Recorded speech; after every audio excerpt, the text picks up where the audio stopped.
व्यवस्था विवरण अध्याय 13। झूठे भविष्यद्वक्ता।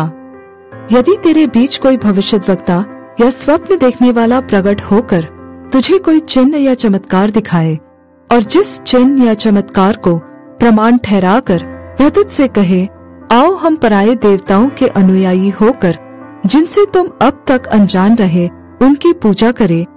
तब तुम उस भविष्यद्वक्ता या स्वप्न देखने वाले के वचन पर कभी कान न रखना, क्योंकि तुम्हारा परमेश्वर यहोवा तुम्हारी परीक्षा लेगा, जिससे यह जान ले कि ये मुझसे अपने सारे मन और सारे प्राण के साथ प्रेम रखते हैं या नहीं। तुम अपने परमेश्वर यहोवा के पीछे चलना और उसका भय मानना और उसकी आज्ञाओं पर चलना और उसका वचन मानना और उसकी सेवा करना और उसी से लिपटे रहना। और ऐसा भविष्यद्वक्ता या स्वप्न देखने वाला जो तुमको तुम्हारे परमेश्वर यहोवा से फेर के, जिसने तुमको मिस्र देश से निकाला और दासत्व के घर से छुड़ाया है, तेरे उसी परमेश्वर यहोवा के मार्ग से बहकाने की बात कहने वाला ठहरेगा। इस कारण वह मार डाला जाए। इस रीति से तू अपने बीच में से ऐसी बुराई को दूर कर देना। यदि तेरा सगा भाई या बेटा या बेटी या तेरी अर्धांगिनी या प्राण प्रिय तेरा कोई मित्र निराले में तुझको यह कहकर फुसलाने लगे, आओ हम दूसरे देवताओं की उपासना या पूजा करें, जिन्हें न तो तू न तेरे पुरखा जानते थे, चाहे वे तुम्हारे निकट रहने वाले आसपास के लोगों के, चाहे पृथ्वी के एक छोर से लेकर दूसरे छोर तक दूर दूर के रहने वालों के देवता हो, तो तू उसकी न मानना और न तो उसकी बात सुनना और न उस पर तरस खाना और न कोमलता दिखाना और न उसको छिपा रखना। उसको अवश्य घात करना। उसको घात करने में पहले तेरा हाथ उठे, उसके बाद सब लोगों के हाथ उठे। उस पर ऐसा पथराव करना कि वह मर जाए, क्योंकि उसने तुझको तेरे उस परमेश्वर यहोवा से,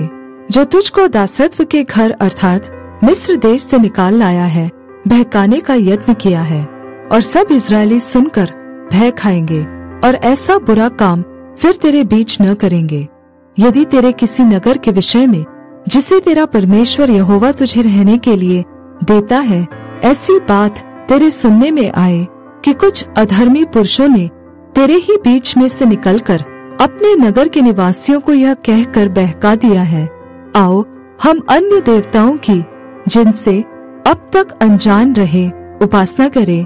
तो पूछ पाछ करना और खोजना और भली भांति पता लगाना। और यदि यह बात सच हो और कुछ भी संदेह न रहे कि तेरे बीच ऐसा घिनौना काम किया जाता है, तो अवश्य उस नगर के निवासियों को तलवार से मार डालना और पशु आदि उस सब समेत जो उसमें हो उसको तलवार से सत्यानाश करना। और उसमें की सारी लूट चौक के बीच इकट्ठी करके उस नगर को लूट समेत अपने परमेश्वर यहोवा के लिए मानो सर्वांग होम करके जलाना, और वह सदा के लिए खंडर रहे, वह फिर बसाया न जाए।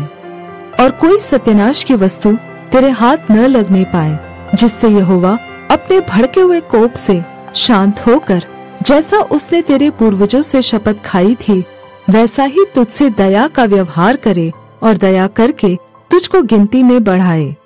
यह तब होगा जब तू अपने परमेश्वर यहोवा की जितनी आज्ञाएं मैं आज तुझे सुनाता हूँ उन सभी को मानेगा, और जो तेरे परमेश्वर यहोवा की दृष्टि में ठीक है वही करेगा।